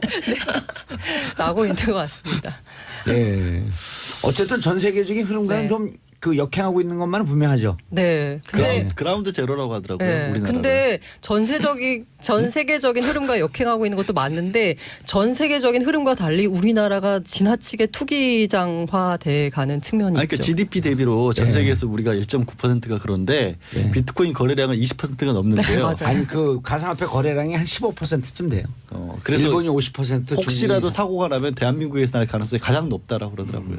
우리나라 사람들이 뭐 그것만 들걸 사교육도 들끓지. 네, 화끈한 우리 성격 같아요. 마지막에 결국 긍정적으로 얘기하는 거네. 자, 칼부림한 남편이 집행유예 양 변호사님, 양 변호사님 변론했어요? 아니요, 그건 아니요. 뉴스에 나왔는데 예.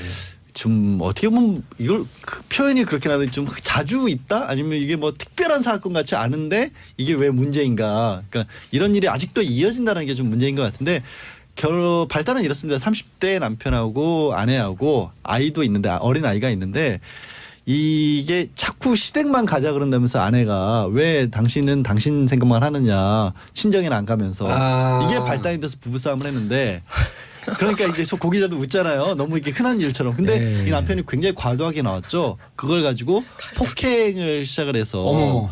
이제 아내가 폭행하면 안 되는데. 도망가니까 뭐 머리채 휘어잡고 끌고 들어오고 주방에서 흉기 가져오고 그다가 이제 결국 이제 부탄가스통 꺼내가지고 라이터로 불 붙여서 너 죽고 나 죽자 뭐 이런 식으로까지 간 거예요. 그동안 아이까지도 많이 누적이 돼 있었구나. 그러니까 누적이 된 건지 아니면 그 전에도 평소에도 그런 그랬던 일이 거 있었던 아니에요? 건지 네. 모르겠는데 결국 그래서 이제 충동 조절 장애?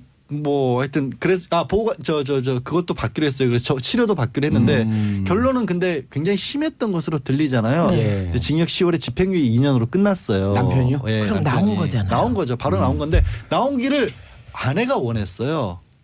처벌을 원하지 않는데 가정을 지키고 싶다. 그래서 이제 이 기사를 놓고 말들이 많은 이유는 예. 뭐냐면 과연 그 아내는 진정으로 원했을까 아니면 이게 다른 어떤 방법 아이도 어리고 경제력도 없는 상황이기 때문에 남편으로 나와야 마지 된다고 못해서. 생각했을까 아니면 두 번째로 법정에서 그런 판사가 이 아내 처벌하기를 원하냐고 물어봤을 때 아내가 거기서 네라고 처벌하기를 네, 처벌해 주세요. 이렇게 얘기하기 쉽지가 않지. 쉽지가 않았을까 이런 문제점들이 가정폭력과 관련해서는 여전히 유지가 되고 있는 게 아니냐라는 그런 말들이 많아요. 야, 근데 나오는 게 진짜 이렇게 그냥 우리 나와서 부부가 좀 좋아지겠거니 했는데 이런 백그라운드에 다른 이유가 있으면 다큐에서 아니 그리고 호러로 과거에도 그 이런 식으로 해서 약간 그 수사기관이 아니면 뭐 법원이 약간 되게 약하게 형을 내려서 결과적으로 그 남편이 와서 부인한테 복수를 해가지고 뭐 살인 사건 난 경우도 있었잖아요. 그러니까 이 경우에 근데 너무 끔찍한 얘기를 하세요.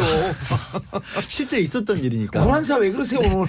근데 판사들의 고민은요 뭐냐면 판사분들은 이게 비겁하게 들릴 수 있는데 이게 사건 기록이나 쭉 보면 그러면 이 남편을 격리시키고 현실적으로 봤었을 때 아주 중형은 아니지만 1, 2년 실형을 살렸을 때 그다음에 아내가 뭘 할 수 있느냐. 가정 경제를 다 아니 그럼 책임지고 집행유예로 있는데 나오면은 보복을 하고 실형을 살고 나면 보복을 안 해요? 그런 보장도 없고 이걸 답하시오 오란 기자. 아내에게 그럼 어디로 가야 될 것이냐. 이런 고민을 한다요 판사들은. 그러니까 이게 아내가 국가에서 아내를 책임져 줄 수는 없잖아요 지금 상황은. 그렇죠. 그런 상황에서 그냥 남편을 1, 2년 묶어놓는다고 맞아요. 해서 그럼 뭐가 달라질 것이냐. 아니 그리고 다 양보해도 아이 아빠잖아요. 그러니까 그런 그것 부분들을 때문에. 고민할 수 있게 근데 된다는 그러면은 거예요. 네. 진짜 이게 우리가 지금 얘기하는 아주 우호적 관계에서 나오지 않고 이렇게 마지못해서 불가항력적으로 나오면 그 다음에 겪을 그 고통은 얼마나 더 그러니까 중요한 거는 이 사안이 그렇다는 게 아니라 전반적인 사안을 말씀드리는 거예요. 일반적으로. 가정 폭력에 예. 있어서의 문제점은 이게 아이나 아내를 학대를 하더라도 그 이후에 이게 판사가 봤었을 때 이 아내 전업주부네 특별하게 일해본 경험도 없네. 이 사람 나와서 내가 그냥 오히려 판사는 생각해 준다고 했는데 근데 또 나와가지고 이 남편이 가정폭력을 반복할 경우에는 그럼 어떻게 예방을 할 것이냐. 이거에 대해서 국가적인 대책이 그러니까 있냐는 거죠. 가정폭력을 엄벌하라고 하는 주장도 이렇게 보면 엄벌할 때 어떻게 할까 대책도 예를 들었고 그렇게 가정폭력 피해 여성들을 돌보는 뭐 여성의 전화나 이런 데서 예산이 많아갖고 무슨 공동으로 생활할 수 있는 이런 곳이 보장이 된 것도 아니고 그렇죠. 또 쉼터라고 같은 것들이 있긴 하지만 해결해야 되나? 막상 아내 입장에서는 고 기자님도 지금 막상 그렇잖아요. 네. 밖에선 주제에 넘어가라고 사실 이런 난리가 났는데 것도 우린 이 얘기만 계속 하고 싶고 출산 장려 이런 거하고 다 연결되는 거거든요. 이 아이도 그럼요. 한 살인가 그래요. 이제 돌진한 거예요. 그럼 당장 그런 식으로 결혼을 했었는데 결혼해서 애 낳고 보니까 남편이 제대로 이렇게 좀 안 한단 말이에요. 그럼 그랬을 때 여성이 취할 수 있는 방법이 뭐가 있을까? 그리고 데이트할 때는요 데이트 폭력 안 하는 사람들이 많아요. 맞아요. 결혼하는 순간 신혼여행 가면서부터 바뀌어요. 아니, 제가 옆에서 여러 번 목격했어요. 제가 했던 극단적인 경우는 진짜 한 7, 8년을 사귀었는데 네. 아무런 것도 없다가 신혼여행 가서 당일날 밤부터 손찌검을 시작하는 거예요. 이거 결혼할 때는 진짜 끔찍 욕도 안 해요. 근데 그게 본능적으로 속인 거야. 제주도 가는 비행기 안에서 그냥 막 치고받고 싸우는 것 같다니까 저는 신혼여행 가는데 우울해요. 우울해요 진짜. 그래서 죄송해요. 갑자기 우울한 그래서 얘기. 내가 그 남편대로 그냥 감옥 가고 싶어 그러려고 그러다가 참았네. 그런 부분에 대한 거는 처벌은 처벌이더라도 사실 이제 선진국 사례 같은 걸 보면 준 가정폭력도 맞고 결혼을 안 하더라도 그런 정도가 되면 일단 격리해놓고 생활보장 시스템이 갖춰져 있으니까 지금 이게 근데 우리는 생활보장 시스템이 안 없으니까 갖춰있잖아요. 문제라는 그러니까 문재인 대통령에게 이런 복지 예산 많이 쓰라고 좀 해줘야 돼요. 세금도 우리가 좀 더 내고. 그럼 네? 이제 놀고 먹는 사람 생긴다고 또 보수 야권에서 반대하겠죠. 모럴 해저드라고요? 예. 모럴 해저드 하기 전에 그 입조심이나 하라 그러세요. 말 함부로 하지 말고. 제가 한 건 아니고요. 그럴까봐 걱정된다고. 왜 저를 이름 성이 그렇게 홍씨예요? 무섭게 쳐다보세요? 갑자기. 아니 왜 이게 불고 왜 이렇게 홍씨야? 예, 알겠습니다. 처벌은 당연히 엄벌해야 한다. 그러나 격리 조치가 필요하다. 여기 귀신 씨랑 까먹는 소리예요. 뻔한 얘기를 뭐 하려고 해. 격리 조치하려면 예산이 있어야 된다니까요. 애하고 같이 살 수 있는. 그래서 마지막으로 제 아이템과 연결을 하자면 이렇게 애 낳기가 힘들잖아요. 그런데 애 낳으라고 하잖아요. 해놓고 아이들 초등학교 그렇죠. 들어갈 때 엄마들이 15,000명의 직장을 그만둬. 그렇죠. 이게 도대체 여성 친화적인 사회예요 이게? 올 2월하고 3월 신학기 전후로 해서 초등학교 1학년에서 3학년 학생 자녀를 둔 20대에서 40대 직장 여성 중 15,000명이 직장을 그만뒀대요. 아 근데요 그만둘 왜냐? 수 있는 분은 행복한 거다. 아, 이건 또 뭐예요? 아니 그만둬갖고 지금 오늘서부터 허리띠 졸라매는 사람들한테 근데 그만 못 두는 분들도 맞아요. 있다. 그러니까 그분이 더 안타깝다 이런 그렇죠. 얘기죠. 예. 이것도 그런데 안타까운데 정말 그분이 더 안타깝다. 이것과 무관한 주제인데 프랑스가 80년 초반서부터 출산율이 역전되기 시작했어요. 올라가기 시작했어요. 그때 그 미혼모라고 얘기하지도 않고 비혼 뭐. 비혼모인데 홀로 엄마 홀로 아빠 이런 분들에 대한 사회적 인식을 바꿔놓기 시작한 거예요. 그 실제로- 사실 양성평등으로부터 시작되는 네. 거거든요. 파트너 관계에서 나온 자녀한테도 모든 법적 지위와 그걸 다 인정을 해주고 있잖아요. 예. 결혼했냐 엄마 아빠 이름 쓰는 난이 학교에서 없어지잖아요. 그래서 제가 드리고 싶은 말씀은 예. 네. 멘트 애 낳을 하시래요. 수 있게 애 낳을 수 있는 사회를 만들어 달라. 예, 문재인 대통령님 그렇게 해주세요. 아셨죠? 자, 저는 광고 듣고 4부 돌아오겠습니다. 채널 고정하소서 인사하세요 얼른. 공공재 정치쇼 4부 순서 들어가겠습니다. 미신타파. 지난주서부터 한 6개월 동안 재미없다가 지난주부터 재밌기 시작했어요. 그랬나요? 그 6개월 동안 뭐 하신 거야? 안 들어보니까 잘 모르겠네요. 예. 자, 심리분석의 달인 정신과 전문의 최명기 원장님. 네, 최명기입니다. 문화비평, 시대비평, 경제비평, 법률비평 뭐든지 다 비평하는 경희대 이택광 교수. 네, 반갑습니다. 예. 택도 없이 확인하는 사람이에요. 네, 오늘 춥습니다.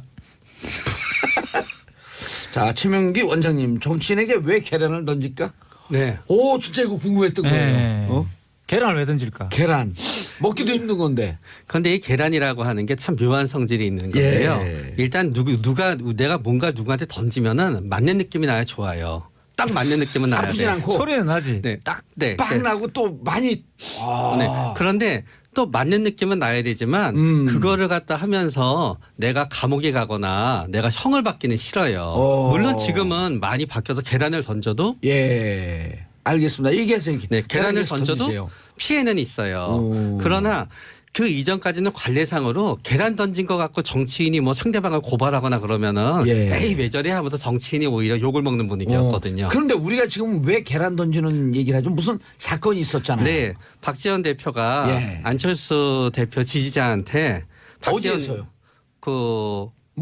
목포에서 예. 저도 계란에 집중하다가 보니까 목포에서 앞으로는 계란에 집중하지 마시고요. 네. 달걀에 집중하세요. 네, 목포에서 달걀을 갖다 맞았지요. 예. 그런데 되게 김대중 대통령 기념 마라톤이었었죠. 네, 예. 네. 그런데 이제 재밌는 건 그 던지신 분은 박지원 국민의당 전 대표가 박주원 의원인 줄 알고 던졌어요. 진짜요? 오늘 나왔어요. 그게. 그래서 약간 헷갈린 거죠. 오, 박주원 네, 그래요? 근데 어제 기사 주장은 그게 아니었었는데 박지원한테 던졌다는. 예, 네. 왜 안철수 대표로 이렇게 코너를 모냐? 네. 오, 그리고 오보일 수도 있긴 하지만 그 분이 과거에 올렸던 뭐 트윗한 동영상이라든지 영상 예, 같은 것도 예. 뭔가 이렇게 김대중 대통령에 대해서 좋지 않은 이미지를 주는 거를 갖다 올렸다라는 추가 보도도 있어서 예. 어느 쪽이 맞는지는 이제 자, 오늘 어쨌든 가려봐야겠죠. 안철수 대표를 공격하고 안철수 대표를 어렵게 만드는 사람에 대해서 좀 응징의 뜻으로 네, 계란을 던진 거예요. 네. 아, 그래가지고 저는 오보가 많으니까 이런 거 참 네. 걱정이네. 뭘 믿어야 될지 모르겠습니다. 예. 네. 근데 저는 박지원 대표의 그 반응이 굉장히 의연했잖아요. 근데 저는 그 의연한 부분에 있어서는 감정적으로 잘 조절을 한 분도 있지만 처음에는 당황했지만 순간적으로 이게 나쁘지 않다는 생각이 순간적으로 막 하셨을 것 같아요. 대한민국 정치사에 있어서요. 계란 맞고 정치인으로서 실패하거나 망한 정치인이 없어요. 네. 이제 거기에다가 네. 안철수 대표 같은 경우에 굉장히 신사적인 이미지를 갖고 있잖아요. 예. 그런데 오히려 그 신사적인 이미지를 갖고 있고 비폭력적인 이미지를 갖고 있는 안철수 대표의 지지자가 계란을 던졌다는 거는 이미지를 갖다 역전할 수 있는 거고요. 그리고 그 행사의 전반적인 분위기가 안철수 대표에 대해서 그렇게 호의적이지 않은 분위기였는데 거기에서 만약에 안철수 대표가 계란을 맞았다 그러면은 본인들이 오히려 굉장히 코너로 몰리고 지역 감정으로 몰릴 수 있었는데 그렇죠. 오히려 본인이 맞음으로 인해서 사태를 갖다 역전시킬 수 있고 안철수 대표를 갖다 더 심리적으로 궁지에 몰 수 있게 됐고 더 당당하게 됐기 때문에 오히려 의연하게 대처하고 예. 마음속으로는 야 이거 오히려 잘된 일이잖아라고 생각하셨을 것 같아요. 우리 속담에도 그런 말이 있잖아요. 맞은 사람은 발 뻗고 자지만 때린 놈은 발 뻗고 못 잔다. 그러나 실제로 상담을 해보면 그렇지 않아요. 오, 상담해보면은 왜 하필 계란인가 해서 또 이제 자기 병원 얘기로 가지 마시고요. 네. 왜 하필 계란이에요? 계란을 왜 던지냐고요 도대체. 아 그래서 예. 사실은 마음 같아서는 계란보다 더 심한 걸 던지고 싶어요. 이게 정치인을 그러나 법적으로도 살짝 피하고 네. 효과는 극대화시키고 네 그렇기 때문에 응징의 뜻도 있고 네 그러면서 뻥 터지고 그런 다음에 약간의 재산상의 피해도 줘요. 옷을 세탁해야 되니까. 그래서 그거는 좀 사족처럼 달린 것 같은데. 사실 그 계란 던지는 것도 불법입니다. 사실은 미국 같은 데는요, 지금 계란도 테러 행위로 지금 돼 있고요. 그러겠네요. 저스틴 비버가 이제 아시는 것처럼 이웃에다가 예. 계란 던졌다가 엄청난 배상금을 물어줬잖아요. 오. 그래서 사실 계란을 던졌을 때 이제 재물이나 이렇게 그 재산에 손괴를 입힐 수가 있죠. 특히 뭐 페인트 같은 경우 또는 뭐 자동차 같은 거 던져놔서 굳어버리면 잘 안 지기 때문에 페인트가 벗겨질 수도 있고 예. 그리고 또 그게 뭐 아주 운 나쁘게 예. 그분 눈으로 들어갔다 그러면 또 크게 망막 손실을 네. 오길 수 있기 때문에 오, 아주 위험한 법적으로는 흉기네요. 못 던지게 돼 있어요. 예. 근데도 던지는 거죠. 그리고 또 뭐 날개를 던졌다고 맞았다고 해가 고소한 사례도 별로 없기 네. 때문에 아직까지는. 근데 이제 과거에는 밀가루도 많이 뿌렸거든요. 그렇죠. 네. 밀가루도 많이 뿌렸고 졸업식 때는 왜 또 밀가루 뿌려요? 옛날 그게 교복 사실 이게 찍으면서. 이제 우리나라 풍습은 아니고요. 예. 외국에서 들어온 풍습이고 저 영국에 가면 이튼 칼리지라고 있잖아요. 예. 제가 우연히 거기 졸업식을 가본 적이 아주 있는데 명문 명문인데 세력이. 거기서도 밀가루를 뿌리더라고요. 그리고 교복 찍고 교복을 막 찢어요. 그리고 교복을 팔고 교복을 다 오. 벗어가 이렇게 던집니다. 그래가지고 저도 고등학교 때 졸업을 하는데 제가 이제 1년 예. 늦게 졸업했거든요. 근데 우리 동기들이 이제 미리 우리도 그랬죠. 졸업한 친구들 예. 갖고 제 교복을 다 찢고 막 밀가루 뿌리고 그게 이제 새 그래서 출발의 좋았어요, 새 그래서. 출발의 의미였어요. 네. 카니발의 의미, 카니발의 카니발. 의미. 예, 생각했던. 그러니까 저는 하이 리무진. 그렇죠. 앞으로 저도 더- 이제 고등학교 더 졸업할 때 올라가라. 영문도 모르고 했는데 알고 봤더니 그 이튼 칼리지 전통이더라고요. 이튼 스쿨의 전통이더라고요. 고등학교 나오셨어요? 그러니까 이게 우리가 닭이 있고요. 예. 닭보다도 어린 거죠. 갑자기 계란을 집중해. 아니에요. 계속 계란을 집중해. 근데 닭이 닭을 아니 던지지. 아니 근데 닭보다 낮은 병아리인데 아니 병아리도 치킨을 못 던질 수 던져요. 있지. 아주 병아리도 못 던지는데 완전히 처음 시작하는 의미로 던지는 건 계란이 되는 거고요. 아니. 그렇기 때문에 애송이라는 의미도 있게 되는 거고 새 출발의 의미도 있게 되는 원래 거예요. 최 위원장님 우리 방송 나와서 왜 이러세요? 원래 이게 바이킹 말입니다. 예. 원래 아니 이게 농담이 아니라 바이킹? 원적으로 예. 에깅이란 말이 있는데 이게 영어로 에깅이에요. 이 계란을 던진다는 에깅, 그렇죠. 동사가 에그, 동사가 ING, 예, 동사가 에깅. 있습니다. 에그라는 말 동사를 쓰는데 이 동사로서 에그는 달걀을 던진다는 뜻도 있지만 원래 뜻은 뭐냐면 선동하다는 뜻이 있어요. 그래서 이제 엣지하고 같은 어원이에요. 그래가지고 오. 풀은 엣지란 말이 이제 코너로 몰아간다는 뜻인데 Throw 그것처럼 edge. 그러니까 아니, Throw 그, egg. 그러니까 throw egg가 뭐냐 그러면 예. 그러니까 그 push the edge라 그러면 네. 말 그대로 이제 그 코너로 몬다는 뜻이거든요. 그렇죠. 그게 바이킹 말이에요. 그래서 이제 그 바이킹 말에서 선동을 한다는 뜻이 코너로 몰아가지고 이제 궁지에 빠뜨린다는 건데 그게 예. 이제 에그하고 같은 어원이니까 사람들이 계란을 던지게 된 거죠. 대단하세요. 원래는 이런 걸 좀 해오셔야죠. 아, 진짜 뭐 제가 모르던 전공이 거였어요. 그거니까. 아니 계란에서 병아리 닭이. 그래서 뭐 그 이 원래는 라튼 에그를 던집니다. 그러니까 그렇죠, 썩은. 썩은 달걀을 던지고 이제 그렇게 하는 건데. 아 영국 발음은 라틴이네. 미국 발음은 라틴. 예, 근데 저는 아무것도 안 해요. 원래 제대로 하려면 로튼이라 해야 되죠. 로튼. 아 영국에서는 로튼 에그라고 해야 돼요. 로튼 에그. 로튼 에그라 해야 되는데 어쨌든 그래서 그게 나중에 점점 이제 뭐 많은 걸 던지는 걸 바뀌는 거죠. 예. 예를 들어서 뭐 토마토를 던지기도 하고 아 맞아. 또 뭐 순물을 던지기도 예. 하고 또 뭐 요즘 오물을 던지기도 요즘은 하고. 국수를 던진다 그러더라고요. 그래요? 국수 던지고 초콜릿도 던지고 뭐. 오, 어머니가 아니 다 던지는 과거에 70년 60년 말 70년대 초반에 네. 삼성기업 만든 거예요. 그때 그 그렇죠. 김두한 그렇죠. 그 변 던졌다가 등을 던졌죠. 덩을 던질 때 뭐 그것도 하나의 뭐 행위죠. 그래서 이게 19세기 때 네. 계란을 정치적으로 이제 던지는 그런 것이 기록이 돼 있어요. 옥스퍼드 사전에. 예, 최초로 던진 선동하다. 거죠. 예, 천지로 던진 거죠. 그리고 그때부터 아마 던질 만큼 계란도 많아졌을 거예요. 그렇죠. 그 이전에는 그전에는 계란이 너무 귀해가지고 계란을 던지지 않았을까요? 그랬어요? 네. 오, 계란이 귀했어요? 네, 계란이 귀했죠. 딱도 귀했을 건데. 네. 고기를 먹는다는 것 자체가 네. 어려웠었는데요. 예. 들쥐도 잡아먹고 그랬어요 그때는 유럽에서 고기가 없어가지고. 토마토도 많이 던지잖아요. 그거는 별 의미가 없는 거지. 그거는 토마토는 이제 그러니까 이게 던지면 불쾌하지 않습니까? 노란 것도 정치인들의. 아주 또 예, 이게 또 강렬하잖아요. 질질 흐르고 예. 이러니까 일단 꼴배가 싫어지고. 그리고 노란 거는 또 람보르기니 색아니에요, 그게. 예, 네. 그게 중요한 게 아니에요. 어쨌든 머리에 맞으면 굉장히 추레해지잖아요. 머리에 이렇게. 그리고 계란이 떨어지게 토마토는 되면. 많이 던진 모습이 피를 흘린 모습이랑 비슷하기 때문에 네. 그거를 박해자요? 사진 찍고 그랬을 때 굉장히 또 다른 그 이미지가 있게 돼요. 그러니까 두부의 반대 이미지인 거예요. 두부는 굉장히 깨끗해지라고 하는 거잖아요. 던지고 막 밀가루를 던지고 그러잖아요. 하는 거는. 두부는 먹으면서 감옥에서 나올 때 네, 영양 부족이니까 두부 먹으라고 구루병 안 걸리라고. 네, 그것도 있지만 하얀 이미지도 있잖아요. 네. 토마토는 정 반대예요. 완전히 핏빛 이미지로 상대방을 만들어 버리는 거예요. 예. 토마토로 범벅을 만들면. 그렇지. 그 역대 정치인 계란 세례 난 정원식 이 국무총리 이분 나오면 내가 외대를 나왔잖아요. 네. 근데 이게 선거 그때 내가 그 시의원 막 그 31살인가 그때 시의원 출마했는데 압도적으로 이기는 선거였거든요. 네. 근데 우리 상대당 1대1로 붙었는데 상대당 후보가 온 천지 다니면서 정원식 총리 밀가루 뒤집었었죠. 정봉주 후보가 외대 나왔어요.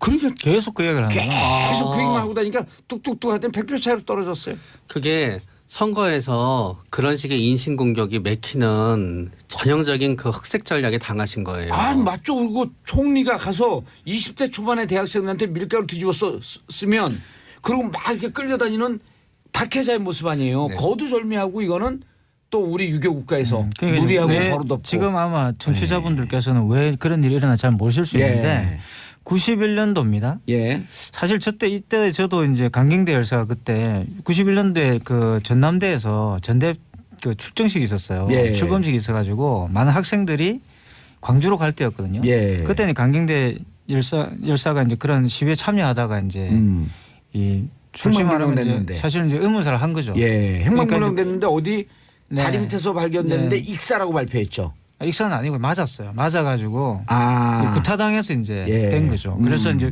사실 의문사였지만 이제 대부분이 경찰에 맞아서 그래 된 거 아니냐라는 구타에서. 것이었고 예. 구타에 사망한 걸로 됐습니다. 그때 이제 그래서 막 어마어마한 이제 시위가 이제 일어났었어요. 일어났는데 이 그 정원식 총리가 그러니까 이 정원식 총리는 또 그 당시에 또 정교조 교사해직을 또 주도했던 총리였기 때문에 그렇게 알려져 있었기 때문에 예. 외대 아마 그 특강을 갔을 특강하러 겁니다. 왔어요. 특강을 갔었는데 거기서 학생들이 이제 이 정원식 총리한테 계란과 밀가루 세를 준 거예요. 그 장면이 대대적으로 신문에 보도가 됩니다. 그래서 그때 당시에 이런 설도 있었어요. 정원식 총리가 정부를 상징하는 거 아니고 정부에 대한 그때 당시 노태우 정권 시절인데 네. 노태우 군사 독재 정권에 대한 저항. 그런데 정원식 총리가 왔는데 뻔히 그런 상황을 알고 특강을 취소하지 않고 온 게 유도된 거 아니었었냐라고 하는 그렇죠. 음모론도 있었죠. 네. 그래서 이제 그 모습이 우리가 그냥 계란이라고 생각하지만 이제 우리 청취자분들이 사진에 클릭해 보시면은 굉장히 딱 사진 찍어서 굉장히 처참한 모습이 나오는 거예요. 살벌했어요. 네, 그러면서 마치 정부가 이렇게 약화가 돼 있다는 이미지를 주게 되니까 우린 다시 우리한테는 강한 정부가 필요하다는 어떤 메시지를 갖다 주게 된 거예요. 그러면서 그 이후에 뭔가 사태가 반전되는 거에 대한 일종의 명분을 갖다 일부러 이제 명분을 생산하게 된 거죠. 예. 그리고 그때 김기설 씨 그 계속 이렇게 막 투신 자살하고 그런 그렇죠. 군사 독재 정권 물러가라. 네. 그럴 때 박홍 서강대 총장이 죽음을 배우하는 배우 세력이 있다. 뭐 그래서 김지아 시인은 죽음의 구판을 중지하라. 그도 치워라. 뭐 이러면서. 그러면서 공안 정국이 쫙 네. 시작하면서 민주운동 세력을 다 잡아갈 때. 그렇죠. 그러니까 이제 그 강경대 학생 사망 이후에 예. 이제 상당히 이제 그 공권력이 자기의 어떤 이 정당성을 상실하고 있을 때였잖아요. 맞아요. 그런데 그런데 이제 정원식 총리 사건으로 인해서 그것이 분위기가 반전되는 겁니다. 역사를 바꾼 계란 세례였었어요. 그러니까 이제 그러면서 이제 그쵸 굉장히 학생 운동이 이제 공주에 몰리게 되는 그런 사건이 된 그때 거죠. 김기설 씨 유서대필 사건이라고 하면서 강기훈 사건 그 유명한 네, 그 유명한 강기훈 사건이 일어나게 되죠. 또 김영삼 전 대통령 빨간 페인트 계란 이건 또 뭐예요? 이것도 이제 99년도에요. 김영삼 전 대통령이 이제 빨간 페인트가 든 계란 얼굴에 맞는데 공항에서 그때 대통령 그만둔 다음 아니에요? IMF 경제 위기를 초래했다. 한 시민이 이제 공항까지 따라가가지고 던진 사건이죠. 페인트를 던졌어요? 네. 아니 그러니까 계란에 페인트를 넣었어요. 주입을 해가지고 그걸 던진 거예요. 보통 실력이 아니네. 뭐 그래도 굉장히 그때 뭐 크게 이슈가 되지는 않았습니다. 워낙 이제 김영삼 전 대통령에 대한 인기가 많이 떨어져 너무 많이 떨어져 있어가지고 큰 이슈는 되지 못했고 사실 노무현 전 대통령도 계란 세례를 받았죠. 그래요? 농민대회 때. 농민대회 때 2002년일 겁니다. 예. 전국 농민대회에서 한 농민이 계란을 던졌는데 이 노무현 전 대통령이 역시 이제 아주 명언을 남겼어요. 이 계란 좀 맞아가 일이 풀린다면 얼마든지 맞겠다. 이렇게 이야기했어요. 네. 노 전 대통령 다운 이야기인데 그래서 계란 맞은 채로 연설을 했습니다. 그 자리에서. 네. 그리고 그렇게 심리적 여유가 났었던 이유는 원래 민주화 운동을 하셨던 분이고 농민들에 대해서도 굉장히 본인이 우호적이었던 거예요. 그렇기 때문에 본인이 원래 우호적이고 노력했던 사람한테 이렇게 당했기 때문에 그 부분에 있어서는 포용력이 생긴 거예요. 이건 오해야. 결국 내 진심을 알아주면은 바뀔 수 있을 거야라는 데서 화내지 않고 오히려 굉장히 다른 마음이 들었던 거죠. 그거는 상황을 객관적으로 보는 건가요? 아니면 노무현 대통령한테 우호적 감정 때문에 약간 경도돼서 해석이 된 건가요? 근데 또 의외로 노무현 전 대통령이 본인한테 적대적인 사람이 본인을 갖다 공격했을 때는 또 굉장히 분노하는. 예를 들면? 기억이 안 나죠? 네, 얘는 그런 일 저는 거의 안 들어요. 저는 노무현 전 대통령의 특징이 아주 잘 드러난다고 봅니다. 왜냐하면 노무현 전 대통령 이런 거예요. 사실 이분이 민주화 운동도 해봤고 사실 제가 이제 부산에 인권 변호사도 했고 개인적으로도 몇 번 만나 뵙고 했는데 사실 산전수전 다 겪은 분이죠. 밑바닥에서부터. 근데 이분이 이제 사실 뭐 전국 농민대회를 주도했던 사실 전농 그 당시엔 전국 농민회회. 네, 지금도 있어요. 뭐 그분하고도 친했어요. 근데 이제 본인은 대통령이 돼가지고 그 자리를 다시 가가지고 이제 집회의 사회자가 아니고 대통령으로 가가지고 그럼 2003년인가 그때쯤 됐을 텐데 2002년에 12월에 선거가 있었으니까 2003년이겠네요. 2003년쯤 됐을 거예요. 그래서 거기에서 어떻게 보면 이런 거죠. 내하고 이제 정봉주 그 봉도사하고 친한데. 입장이 바뀌었다 이거죠. 일치가 바뀌어가지고 만나가지고 야 우리 뭐 다 아는 사이에서 왜 그래? 라는 이런 생각이 있는 거죠. 노무현 전 대통령. 최명기 원장님. 근데 회식 때 왜 안 나오셨어요? 그 무슨 심리예요? 저런 게 입장이 바뀌는 환자분을 거죠. 진료하기 위해서 환자분과 한 약속은 바꿀 수가 없어요. 아니 그 사람들이 그 최명기 원장의 심리 상태를 괜히 더 위대해 보이려고 빠진 거 아닌가? 원래 이제 주가를 올리기 위해서. 아니에요. 12시부터는 환자분을 진료해야 되기 때문에 그날 어쩔 수가 없었어요. 죄송해요. 알겠습니다. 자 우리 친한데 걔 얘기 계속. 그래서 이제 다시 말하면 노무현 전 대통령이 이거죠. 내가 당신들의 문제를 내가 지고 가겠다. 이런 의식이 좀 있어요. 노무현 전 대통령 보면은 항상 그 발언해 놓은 그런 그렇죠. 자기가 보면 스스로 책임지려고 내가 책임지고 가고 내가 사실 이 모든 것 왜냐하면 마지막 그 앞 세대의 마지막 그 대통령이 되겠다 그랬잖아요. 마지막 정치인이 되겠다고 했잖아요. 그런 이야기가 있는 거죠. 과거의 패단을 내가 다 안고 가겠다. 내가 오늘 희생하겠다. 정치의 마지막 세대가 되고 막내가 되고 싶다. 그렇죠. 막내가 되고 싶다 이렇게 이야기했단 말이에요. 이제 그런 것들이 대단히 중요한 발언들이었죠. 알겠습니다. 샵 1035 요즘 안 했더니 샵 1035를 안 했더니 이게 입에 안 붙네. 자, 샵 1035 짧은 문자 50원 긴 문자 100원 문자 보내주시기 바라겠고요. 조용태님 무조건 폭력은 안 된다고 생각합니다. 무조건 안 되죠. 1595님 법적으로는 안 되지만 얼마나 미우면 계란을 던지겠어요. 유유. 자 그리고 우리 작가님들이 이렇게 물어봤어요. 계란이 아니라 돌멩이를 던지게 되면 어떻게 되죠? 감옥 가좀 뭘 어떻게 돼요? 깨져갖고. 이걸 질문이라고 해요? 이거는 돌멩이를 던진 순간 그럼 테러죠 이거는. 이거는 올바르지 않고요. 왜요? 이렇게 물어보죠. 왜 그 계란을 던져 폭탄을 안 던지고 그럼 테러예요. 다 감옥 가요. 사람 막 다치고.